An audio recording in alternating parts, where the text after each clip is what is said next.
नमस्कार साथियों, स्वागत है आप सभी का हमारे YouTube पेज चौपाल सोच की के ऊपर। साथियों, आज की जो चर्चा होनी है वो एक बड़े ही शानदार और एक अच्छे टॉपिक पे होनी है। यह टॉपिक है हमारे जीवन की खुशियाँ हमारे हाथ में होती है। ये एक ऐसा विषय है साथियों जो हम सबके जीवन के व्यक्तित्व पर एक अच्छा और सकारात्मक प्रभाव डालेगी। तो चलिए आज की चर्चा शुरू करते हैं। साथियों, हमें अपने जीवन की खुशियों की जिम्मेदारी खुद रखनी चाहिए, क्योंकि यह हमारी सबसे बड़ी ताकत और सबसे अच्छा पहलू होता है।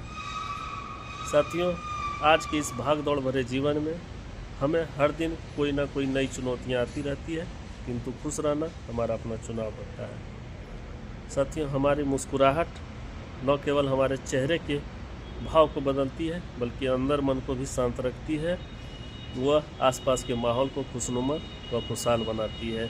साथियों, याद रहे, यदि हम अपने जीवन की खुशियाँ किसी बाहरी चीज़ों में खोजते हैं या किसी बाहरी लोगों में तलाशते हैं, तो हमारी खुशियों का नियंत्रण भी उन्हीं के हाथों में होती है।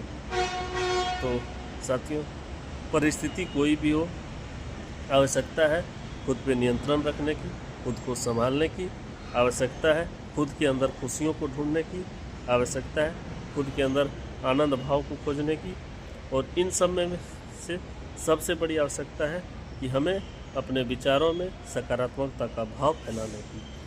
तो साथियों, खुश रहना न केवल हमारा हक है, बल्कि यह एक हमारी एक शानदार खुशहाल जिम्मेदारी भी है। तो हमें अपनी इस जिम्मेदारी का निर्वहन भी करना हमारा कर्तव्य है। साथियों, खुश रहना हमारा चुनाव होता है, जबकि उदास हो रहना हमारी स्वीकारता होती है।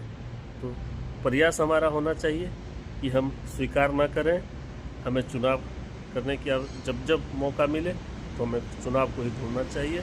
और खुश रहना हमारे लिए सबसे बेहद आवश्यक है। जब तक हम खुश नहीं रह सकते, हमें मानवता का कोई भी भाव खुद के अंदर या अपने समाज के अंदर फैला नहीं सकते। तो इसलिए खुश रहिए। Thank you.